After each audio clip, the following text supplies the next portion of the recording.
10절까지입니다. 구약성경 1150페이지.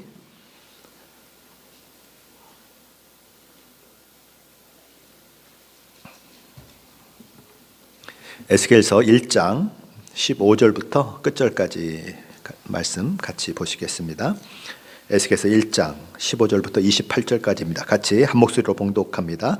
내가 그 생물들을 보니 그 생물들 곁에 있는 땅 위에는 바퀴가 있는데 그 네 얼굴을 따라 하나씩 있고 그 바퀴의 모양과 그 구조는 황옥같이 보이는데 그 넷은 똑같은 모양을 가지고 있으며 그들의 모양과 구조는 바퀴 안에 바퀴가 있는 것 같으며 그들이 갈 때에는 사방으로 향한 대로 돌이키지 아니하고 가며 그 둘레는 높고 무서우며 그 네 둘레로 돌아가면서 눈이 가득하며 그 생물들이 갈 때에 바퀴들도 그 곁에서 가고 그 생물들이 땅에서 들릴 때에 바퀴들도 들려서 영이 어떤 쪽으로 가면 생물들도 영이 가려 하는 곳으로 가고 바퀴들도 그 곁에서 들리니 이는 생물의 영이 그 바퀴들 가운데에 있음이니라. 그들이 가면 이들도 가고 그들이 서면 이들도 서고 그들이 땅에서 들릴 때에는 이들도 그 곁에서 들리니 이든 생물의 영이 그 바퀴들 가운데 있음이더라. 그 생물의 머리 위에는 수정 같은 궁창의 형상이 있어 보기에 두려운데 그들의 머리 위에 펼쳐져 있고 그 궁창 밑에 생물들의 날개가 서로 향하여 펴 있는데 이 생물은 두 날개로 몸을 가렸고 저 생물도 두 날개로 몸을 가렸더라. 생물들이 갈 때에 내가 그 날개 소리를 들으니 많은 물소리와도 같으며 전능자의 음성과도 같으며 떠드는 소리 곧 군대의 소리와도 같더니 그 생물이 설 때에 그 날개를 내렸더라. 그 머리 위에 있는 궁창 위에부터 음성이 나더라. 그 생물이 설 때에 그 날개를 내렸더라. 그 머리 위에 있는 궁창 위에 보좌의 형상이 있는데 그 모양이 남보석 같고 그 보좌의 형상 위에 한 형상이 있어 사람의 모양 같더라. 내가 보니 그 허리 위의 모양은 단쇠 같아서 그 속과 주위가 불 같고 내가 보니 그 허리 아래의 모양도 불 같아서 사방으로 광채가 나며 그 사방 광채의 모양은 비 오는 날 구름에 있는 무지개 같으니 이는 여호와의 영광의 형상의 모양이라. 내가 보고 엎드려 말씀하시는 이의 음성을 들으니라. 아멘. 수고하셨습니다. 지난주에 살펴보았던 네 생물은 각기 얼굴을 넷 가진 생물들이었습니다. 사람의 얼굴, 또 사자의 얼굴, 소의 얼굴, 그리고 독수리의 얼굴을 각각 가졌습니다. 그들의 모양은 숯불과 같다, 타는 숯불과 같고 횃불 모양 같다, 불덩어리 같던 모양이었다라고 이야기하는 것입니다. 그들의 움직임이 얼마나 빠른지 번개 모양 같다라고 얘기하는 것입니다. 그런데 이 네 생물들은 각각 한 개의 바퀴가 있었다. 그런데 그 바퀴가 마치 바퀴 안에 바퀴가 있는 것 같은 그런 모양이었다. 그리고 그 둘레는 무서울 정도로 굉장히 높았다라고 얘기하는 것입니다. 그리고 네 둘레를 돌아가면서 눈들이 많이 있는데 아주 많은 눈들이 있었다. 그렇게 얘기하는 것입니다. 오늘 18절 말씀인데 한번 함께 읽어봅니다. 18절 앞에 화면 나올 거예요. 그 둘레는 높고 무서우며 그 네 둘레로 돌아가면서 눈이 가득하며. 눈이 가득하다는 것입니다. 이 바퀴는 어느 곳이나 가서 착륙할 수 있는 그런 바퀴죠. 그런데 그 바퀴에 아주 눈들이 가득하다. 세상의 모든 일들을 빠짐없이 낱낱이 살필 수 있는 눈들로 가득 차 있다는 것입니다. 하나님께서 모든 것을 살펴보시고 하나님께서 필요한 현장에 달려가시고 하나님이 함께 하시지 않는 현장은 없다. 바로 그런 얘기를 하는 거죠. 요한계시록 4장에도 이와 비슷한 말씀이 있습니다. 요한계시록 4장 6절 말씀인데 우리 함께 한번 읽어봅니다. 보좌 앞에 수정과 같은 유리 바다가 있고 보좌 가운데와 보좌 주위에 네 생물이 있는데 앞들에 눈들이 가득하더라. 거기도 보면 눈들이 가득하다. 눈, 아이가 가득하다는 얘기입니다. 눈들이 가득하더라. 마찬가지 의미인 것입니다. 이 바퀴들은 내 생물과 완전히 하나가 되어서 움직이고 있는 것입니다. 그래서 생물들이 민첩하게 막 움직이는데 어떤 방해도 어떤 어려움도 없었다. 왜냐하면 생물과 바퀴가 마치 한 몸처럼 화합하고 하모니를 이루면서 움직였기 때문이다라고 기록하는 것입니다. 어떻게 이런 화합과 하모니가 가능했는가? 오늘 본문 20절, 21절 말씀인데 우리 함께 읽어봅니다. 영이 어떤 쪽으로 가면 생물들도 영이 가려 하는 곳으로 가고 바퀴들도 그 곁에서 들리니 이는 생물의 영이 그 바퀴들 가운데에 있음이니라. 그들이 가면 이들도 가고 그들이 서면 이들도 서고 그들이 땅에서 들릴 때에는 이들도 그 곁에서 들리니 이는 생물의 영이 그 바퀴들 가운데 있음이더라. 생물들과 바퀴들이 이러한 일체감과 또 하모니를 이룰 수 있게 된 것은 생물의 영이 그 바퀴들 가운데 있었기 때문이다라고 이야기하는 것입니다. 그래서 생물이 생각하는 대로, 생물이 원하는 대로 바퀴들이 따라 움직였고 결국 생물의 움직임과 바퀴들의 움직임이 혼연일체, 한 몸처럼 움직였다는 거죠. 하나님을 모시고 있는 교회 공동체가, 하나님을 모시고 있는 성전된 저와 여러분이 어떻게 하면 하나님의 사역 과 모습, 우리의 사역을 통해서 하나님을 가장 잘 드러낼 수 있을까요? 어떻게 하면 저와 여러분이 창세전에 작정하시고 계획하신 그리스도의 복음을 가장 잘 드러낼 수 있을까요? 그것은 딱 한 가지 방법밖에 없습니다. 저와 여러분이 성령 하나님의 생각과 뜻에 복종할 때 뿐인 것입니다. 교회는 인간이 생각이 많아지면 많아질수록 복잡하고 다툼이 일어납니다. 성령의 생각이 사람들을 지배하면 평안해지고 화평을 누리게 되어 있습니다. 인간의 생각이 많아지면 많아질수록 교회는 분열에 분열을 낳고 성령의 생각이 많아지면 많아질수록 하나 되고 조화되고 하나 그렇게 한 몸을 이루게 되는 거죠. 이런 네 생물의 환상이 끝이 나고 이제 에스겔의 환상은 네 생물 위에 펼쳐진 세계로 우리를 인도합니다. 오늘 본문 22절 23절인데 우리 함께 읽어보겠습니다. 생물의 머리 위에는 수정 같은 궁창의 형상이 있어 보기에 두려운데 그들의 머리 위에 펼쳐져 있고 그 궁창 밑에 생물들의 날개가 서로 향하여 펴 있는데 이 생물은 두 날개로 몸을 가렸고 저 생물도 두 날개로 몸을 가렸더라. 에스겔은 날아다니는 네 생물들의 머리 위에 수정처럼 생긴 궁창이 있는 것을 보게 됩니다. 그리고 그 궁창 밑에는 네 생물이 두 날개를 펴고 서로 맞닿아 있는 거죠. 마치 사각형을 그리고서 한쪽에 생물 하나, 한쪽에 생물, 동서남북에 다 이렇게 생물들이 있어서 완전히 정사각형을 만든 것처럼 이렇게 날개를 부딪히고 있고, 그렇게 두 날개는 그렇게 펼쳐져 있고 두 날개로는 어떻게 해요? 자기 몸을 가리고 있다라고 이야기하는 것입니다. 하나님 모시고 수정되는 천사들조차도 거룩하신 하나님 앞에 감히 자기 몸을 드러낼 수가 없어서 날개로 자기 몸을 가릴 수밖에 없었다는 거죠. 이사야 6장에 보면 하나님을 모시고 그렇게 있는 스랍들에 대한 이야기가 나옵니다. 천사들이죠. 그들도 비슷한 모습을 가지고 있습니다. 그런 날개가 6이었는데 어떤 모습으로 하나님을 섬겼는가? 두 날개는 나는 데 썼고 두 날개는 얼굴을 가리는 데 썼고 나머지 두 날개는 발을 가리는 데 쓴 것입니다. 하나님은 어떤 하나님이신가? 바로 그런 하나님이시라는 것입니다.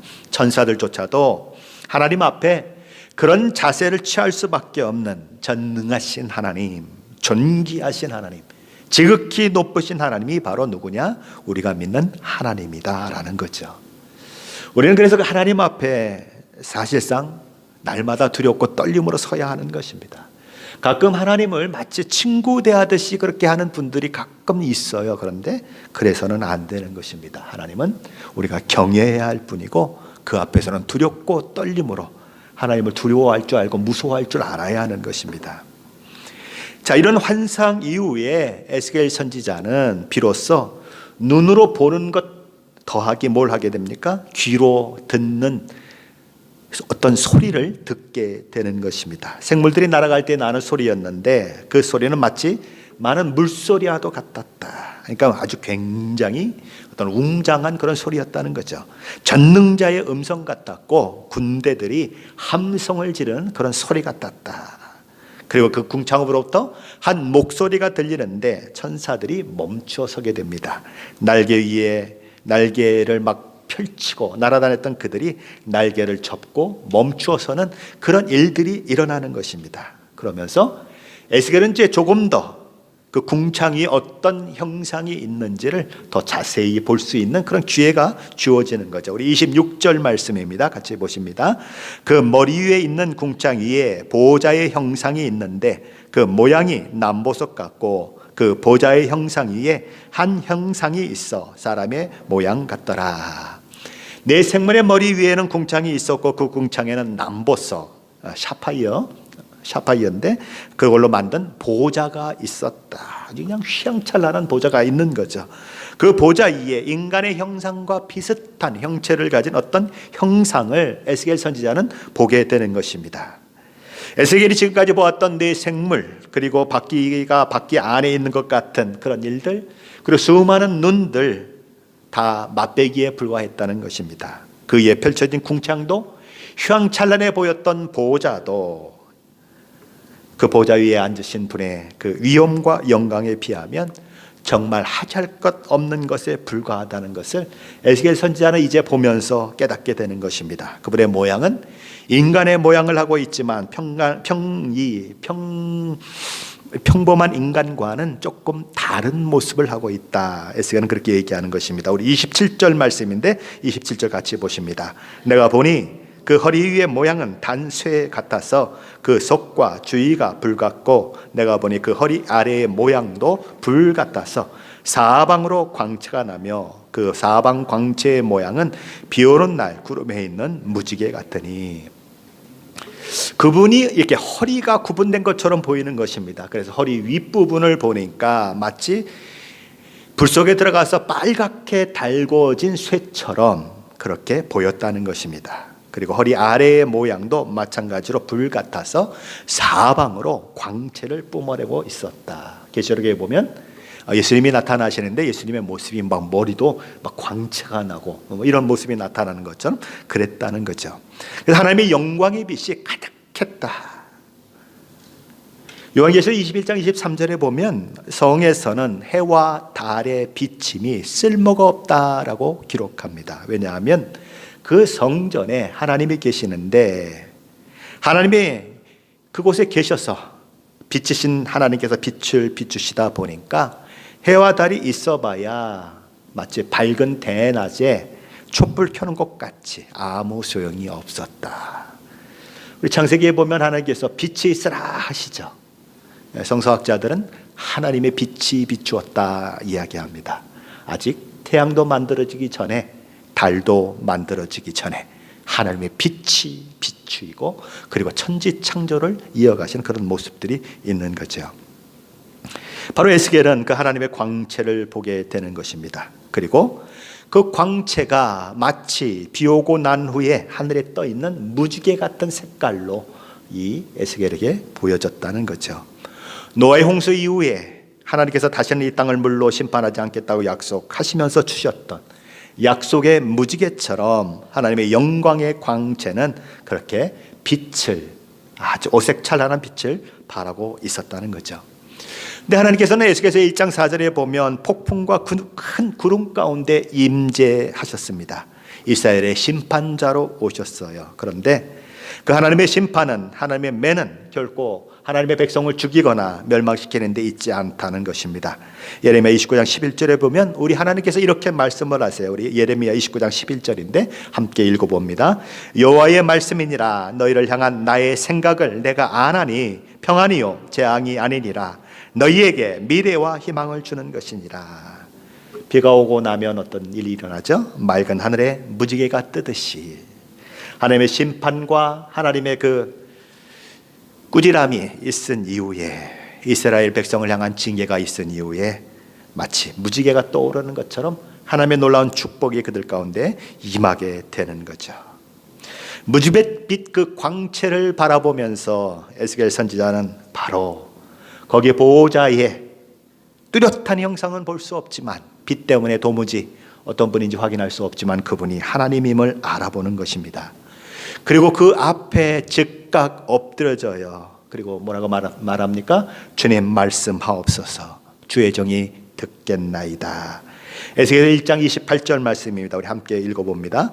이는 여호와의 영광의 형상의 모양이라. 내가 보고 엎드려 말씀하시는 이의 음성을 들으니라. 아멘. 하나님께서 강하게 하실 것이다 라고 하는 이름의 뜻을 가진 에스겔은 제사장 부시의 아들로서 장사 제사장이 되어서 하나님의 성전에서 섬길 사람으로 약 5년 동안 제사장으로 견습 제사장으로 가르침을 받았다고 지난주에 우리가 나눴습니다. 그는 25살에 바벨론으로 잡혀왔습니다. 여호야긴 왕이 잡혀올 때 같이 잡혀왔습니다. 고향으로부터 1200km 떨어진 이국 땅에 포로가 된 채 산다고 하는 것은 젊은 에스겔로서는 참으로 견디기 어려운 시련이었을 것입니다.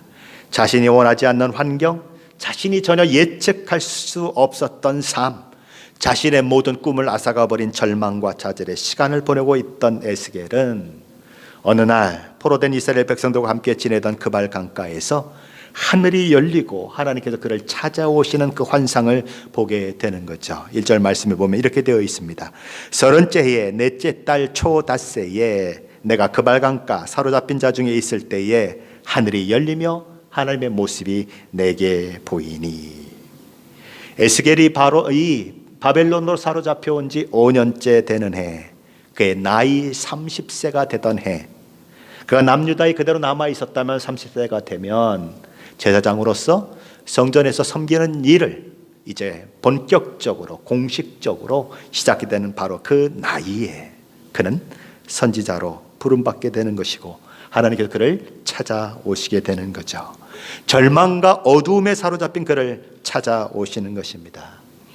저와 여러분은 지금 어떤 자리, 어떤 환경 가운데 있습니까? 그 자리, 그 환경이 저와 여러분을 혹시 절망케 하고 있지 않습니까?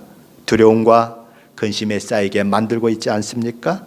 마치 그 상황 가운데 하나님은 아무런 일을 행하시지 않는 것 같고 하나님의 도우심은 그 상황 가운데 전혀 나타나지 않는 것 같이 느껴지십니까? 두려움과 근심에 쌓이고 그런 상황을 만날 때에 우리는 어떻게 해야 할까? 에스겔의 경우에서 보듯이 저와 여러분의 있는 곳에는 결코 하나님이 안 계신 경우는 없다고 말하는 것입니다. 언제나 하나님께서 우리와 동행하신다. 하나님은 언제나 저와 여러분과 동행하시고 계시면서 그 상황과 그 사건 속에서 말씀하시고 임재하는 분이시다.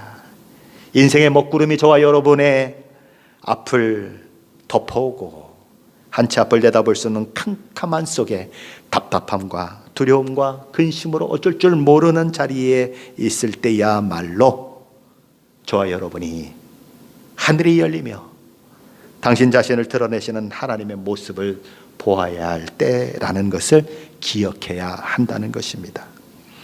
창세기 28장에 보면 분노하는 형 에서의 낯을 피해 도망가는 야곱에 대한 이야기가 나옵니다.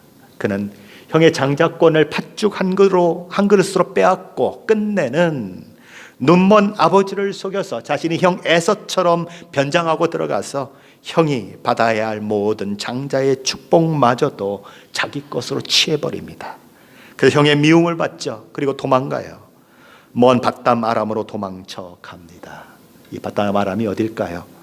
바로 에스겔이 있는 그발강가 바로 그 근처인 것입니다. 그 먼 곳까지 야곱은 도망가는데 브엘세바부터 루스까지 오는 동안에 날이 저물어 버리죠.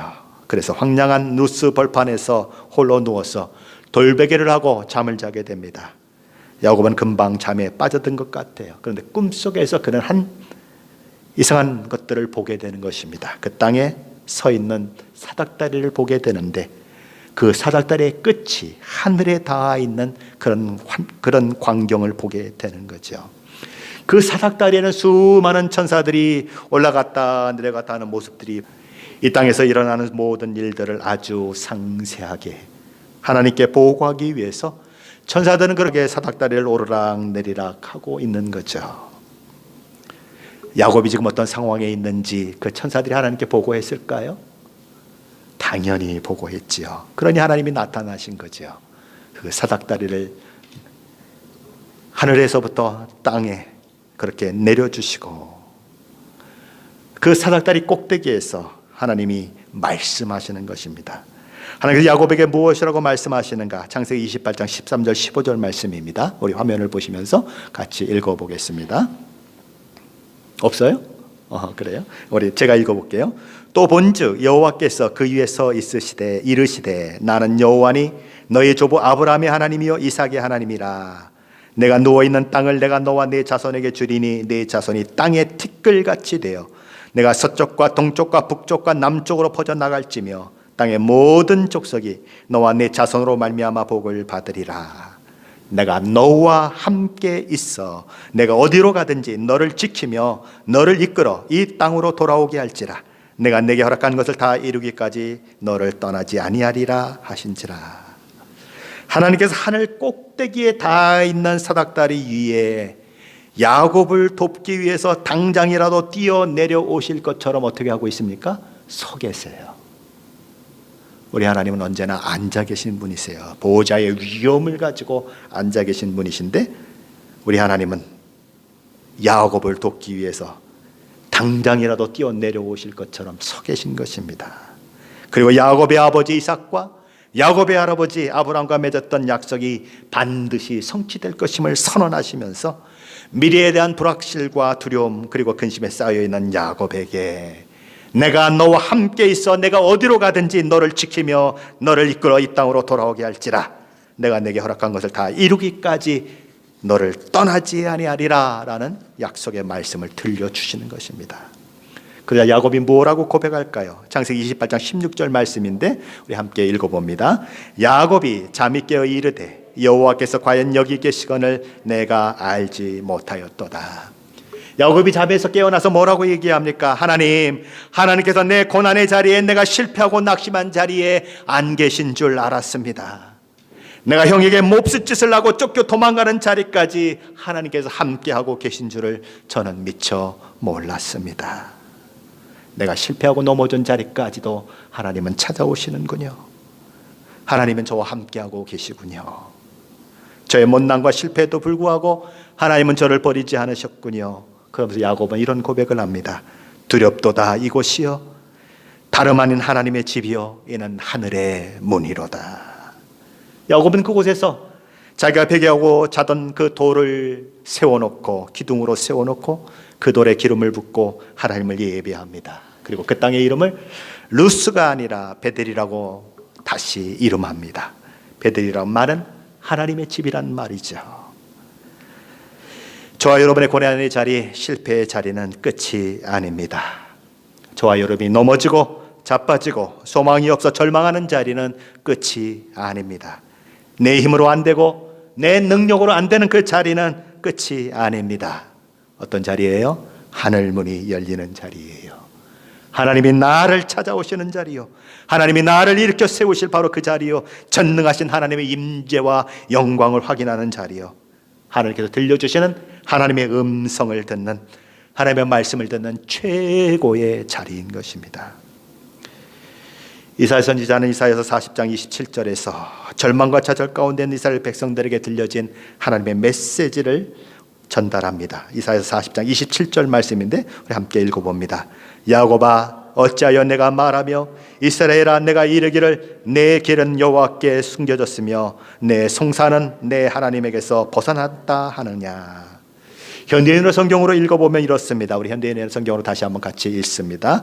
이스라엘아 어째서 너는 여호와께서 내 고통을 보지 않으며 내가 원통한 일을 당해도 무관심하다고 불평하느냐. 내가 고통당할 때 하나님은 어디 계셨습니까? 내가 원통한 일을 당할 때 하나님은 어디 계셨습니까? 정작 내가 가장 힘들어하고 하나님이 가장 필요할 때 하나님은 내 곁에 없지 않으셨습니까? 그 불평의 소리를 하나님이 들으셨다는 것입니다. 하나님께서는 이스라엘 백성들에게 이렇게 선언하죠. 이사야서 40장 28절로 31절 말씀인데 우리 함께 화면을 보시면서 읽어보겠습니다. 너는 알지 못하였느냐? 듣지 못하였느냐? 영원하신 하나님 여호와 땅끝까지 창조하신 이는 피곤하지 않으시며 곤비하지 않으시며 명철이 한이 없으시며 피곤한 자에게는 능력을 주시며 무능한 자에게는 힘을 더하시나니 소년이라도 피곤하며 곤비하며 장정이라도 넘어지며 쓰러지되 오직 여호와를 앙망하는 자는 새의 힘을 얻으리니 독수리가 날개치며 올라감 같을 것이요 다른 박질하여도 곤배하지 아니하겠고 걸어가도 피곤하지 아니하리로다. 아멘. 하나님께서는 포로가 되어 바벨론에 잡혀온 자들, 소망도 없고 어떻게 보면 죄 가운데 살다가 죄로 인해서 망하고 포로가 되어 바벨론에 끌려온, 하나님 보시기에 아무짝에도 쓸모없는 것 같은 사람들, 그들을 찾아오시는 것입니다. 그들의 고난의 현장에, 그들의 슬픔의 현장에, 그들의 절망의 현장에 하나님은 마치 인간의 형태를 가지신 것 같은 모양으로 찾아오십니다. 임마누엘, 하나님께서 우리와 함께 하신다. 에스겔상 1장 1절에서 에스겔은 이렇게 말하죠. 하늘이 열리며 하나님의 모습이 내게 보이니. 에스겔서 1장 3절에서는 또 무엇이라고 그가 말하는가? 우리 한번 화면을 보시면 같이 읽어보겠습니다. 에스겔서 1장 3절입니다. 갈대아 땅 그발강가에서 여호와의 말씀이 부시의 아들 제사장 나 에스겔에게 특별히 임하고 여호와의 권능이 내 위에 있으니라. 에스겔 선지자는 여호와 하나님의 말씀이 자신에게 특별히 임했다고 고백합니다. 특별히 스페셜하게 임했다는 거죠. 그리고 여호와의 권능이 내 위에 있었다고 고백하는 것입니다. 이 시대, 저와 여러분이 살고 있는 이 시대는 어쩌면 에스겔처럼 그가 살았던 시대처럼 답답한 시대일 수 있습니다. 모든 것이 막혀있는 것 같고 끝이 보이지 않는 터널을 지나갈 것 같은 그런 시대. 그럴 때 우리는 하늘문이 열리는 것을, 그리고 하나님께서 우리에게 임재하시는 것을 볼 수 있어야 합니다. 하나님이 특별히 말씀하시고 저와 여러분 가운데 임재하셔서 은혜를 주시는 그것들을 경험할 수 있어야 하는 것입니다. 하나님의 권능의 손길이 저와 여러분의 그 막막한 삶 가운데 함께 하심을 우리는 경험해야 하는 것입니다. 그래야 저와 여러분이 이 어려운 시대를 살아갈 수 있습니다. 하나님 너무 어두워요. 촛불을 주세요. 달빛을 주세요. 햇빛을 주세요. 우리는 그렇게 기도합니다. 그러나 그것보다 더 귀한 것을 기도해야 해요. 햇빛이 필요 없고 달빛이 필요 없는 빛이신 하나님을 구해야 하는 것입니다. 어쩌면 우리가 구하는 그런 것들은 다 쓸모없는 것들이에요. 하나님 임재 앞에 아무것도 아닌 것들이에요. 하나님이 나와 함께 하시고 하나님이 나와 동행하시면 세상에 뭐가 두려울 게 있겠습니까? 오늘 에스겔 그 삶의 현장 가운데 하나님은 지치고 힘든 에스겔을 찾아오시는 것입니다. 절망과 슬픔과 고통 가운데는 에스겔을 찾아오셔서 그 한송과 눈물을 하나님의 임재의 영광으로 단번에 날려버리시는 것입니다. 여호와의 말씀이 부시의 아들 제사장 나 에스겔에게 특별히 임하고 여호와의 권능이 내 위에 있으니라. 오늘 집에 가셔도 저와 여러분의 이름을 에스겔 대신에 한번 집어넣어 보세요. 여호와 말씀이 누구누구의 아들 딸 나 누구누구에게 특별히 임하고 여호와의 권능이 내 위에 있으니라. 하나님을 찾는 여러분에게 하나님은 그런 은혜를 허락하실 것입니다. 어두울 때 하나님을 바라보십시오. 힘들 때 그 자리는 끝이 아닙니다. 하나님을 만나는 자리예요. 고통 중에 부르짖을 때 하나님 우리의 기도를 들으시고 만나주시는 분이세요. 나는 너희를 한 번도 잊지 않는다고 말씀하세요. 어린아이를 낳은 어머니가 젖먹는 아이를 잊어버릴지언정 나는 너희를 잊어버리지 않겠다. 너희의 이름이 내 손바닥에 새겨졌다고 말씀하시는 분이 우리 하나님이십니다. 잊지 마십시오. 절망의 자리, 힘든 자리는 하나님을 만나는 자리예요. 하늘문이 열리는 자리요, 하나님의 놀라운 은혜가 부어지는 자리입니다. 그것을 잊지 마시고 하나님을 붙드시고 어렵고 힘든 시대를 살아내시는 제가 되고 여러분 되시기를 예수 그리스도의 이름으로 간절히 축원합니다. 기도하십시다. 사랑의 아버지 참 감사합니다. 에스겔은 포로로 잡혀가 있습니다. 그곳에서 눈물과 한숨과 절망, 두려움, 꿈을 잃어버린 젊은이로 살아갈 수밖에 없는 그를 하나님 찾아오시고 그에게 말씀하시고 하늘문이 열리는 영광을 보여주시고 특별히 말씀하셔서 그를 사명자로 세우시고 그를 통하여 하나님의 놀라운 영광을 드러내시고 계십니다. 하나님, 우리도 그 하나님을 바라보겠습니다. 하늘문이 열리고 우리에게 특별히 말씀하시는 그 하나님 앞에 있겠습니다. 하나님, 말씀하시고 우리를 다시 세워주시고 하나님을 바라보며 믿음의 삶을 살아가는 귀한 일들이 우리 삶 가운데 주님 역사해 주옵소서. 예수 그리스도의 이름으로 간절히 기도드립니다. 아멘. 하늘에 계신 우리 아버지시여, 이름이 거룩히 여김을 받으시오며 나라의 마옵시며 뜻이 하늘에서 이루어진 것 같이 땅에서도 이루어지이다.